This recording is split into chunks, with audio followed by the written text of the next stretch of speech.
નમસ્કાર અમારા વાલા પેન્શનર મિત્રો, નિવૃત્ત કર્મચારી મિત્રો, ભાઈઓ તથા બહેનો, સ્વાગત છે આપનું આપણી આ યુટ્યુબ ચેનલ ભાવેશ મકવાણા ન્યૂઝમાં.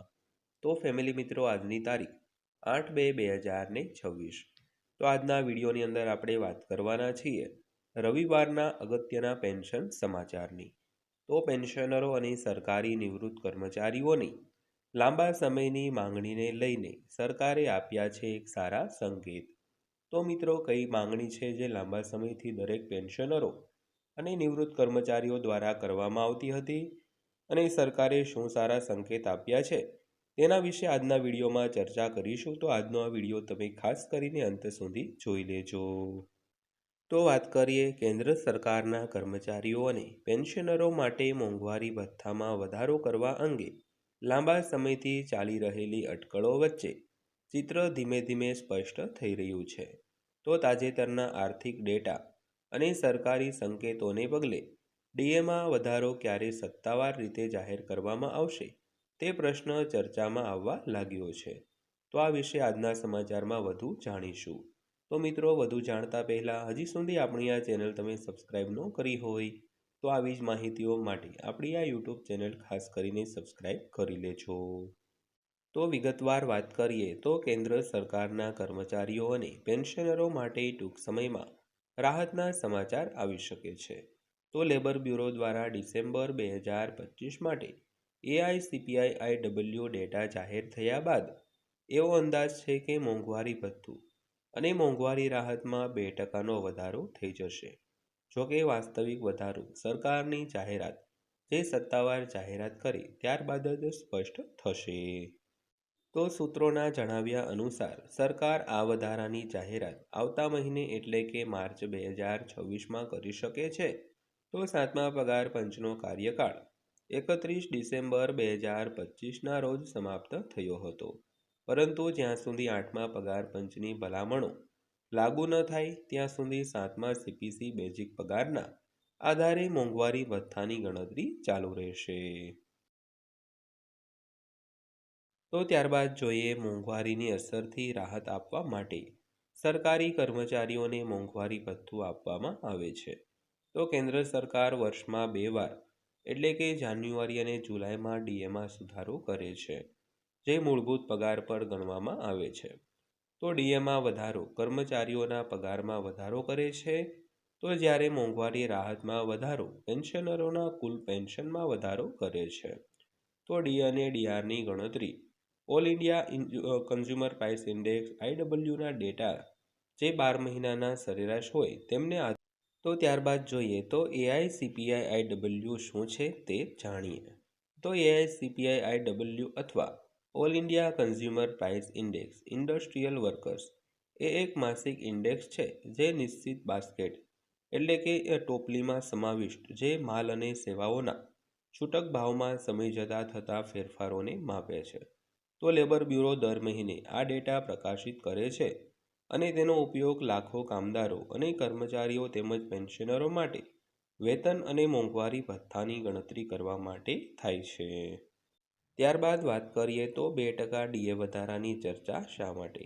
તો ડિસેમ્બર 2025 માટે AICPI-IW આંકડો 148.2 નોંધાયો હતો, જેને આધારે 12 મહિનાનો સરેરાશ AICPI-Wનો ડેટા 145.54 થાય છે.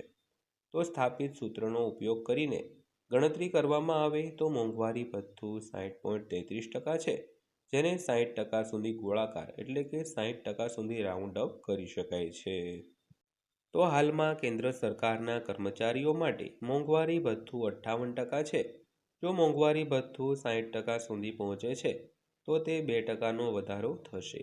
તો આ જ કારણ છે કે 2% મોંઘવારી ભથ્થું વધારાની ચર્ચા થઈ રહી છે. તો એવું માનવામાં આવે છે કે સરકાર માર્ચમાં આ જાહેરાત કરી શકે છે અને તે હોળી પહેલાં પણ કરી શકાય છે. તો એ નોંધવું જોઈએ કે કેન્દ્ર સરકારે જૂન 2025 માટે AICPI-IW ડેટાને આધારે ડીએમાં 3%નો વધારો કર્યો હતો, જે 55%થી વધારીને 58% થયો હતો. તો સરકારે ઓક્ટોબર 2025માં આ વધારો જાહેર કર્યો હતો. તો ત્યારબાદ વાત કરીએ તો રૂપિયા 20,000થી 1,00,000 સુધીની આવક ધરાવતા લોકોને કેટલો લાભ મળશે?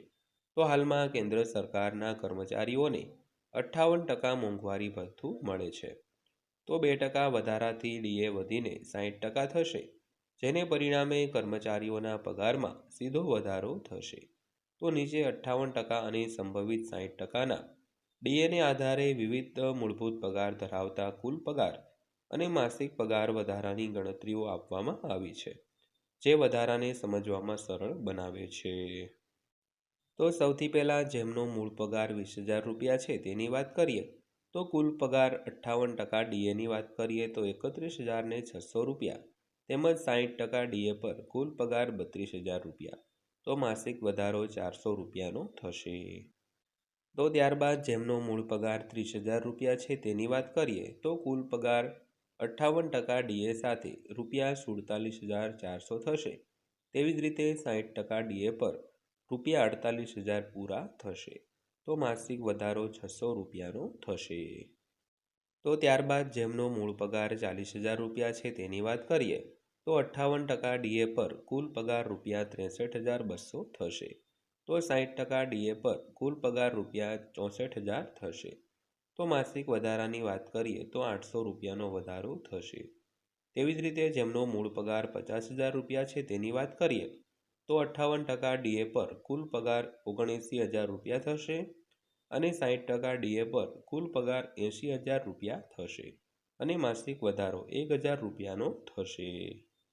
ત્યારબાદ માસિક વધારો 2,000 રૂપિયા સુધીની વાત કરીએ તો એકંદરે કેન્દ્રીય કર્મચારીઓના પગારમાં વાર્ષિક આશરે 48,000થી 24,000 રૂપિયાનો વધારો થવાની ધારણા છે. તો રૂપિયા 1,00,000થી વધુ મૂળ પગાર ધરાવતા કર્મચારીઓને વધુ લાભ મળી શકે છે. જોકે વાસ્તવિક ડીએ વધારો હાલમાં ફક્ત અનુમાન છે. અંતિમ નિર્ણય અને ચોક્કસ આંકડા સરકારની સત્તાવાર જાહેરાત પછી જ સ્પષ્ટ થશે મિત્રો. તો આ હતી આજની માહિતી પસંદ આવી હોય, વિડીયો સારો લાગ્યો હોય તો વિડીયોને લાઈક કરજો અને આવી જ માહિતીઓ માટે આપણી આ ચેનલ સબસ્ક્રાઈબ કરી લેજો. તો ફરીવાર પાછા મળીશું એક નવા વિડીયો સાથે, નવી માહિતી સાથે. ત્યાં સુધી સૌને જય હિન્દ, વંદે માતરમ.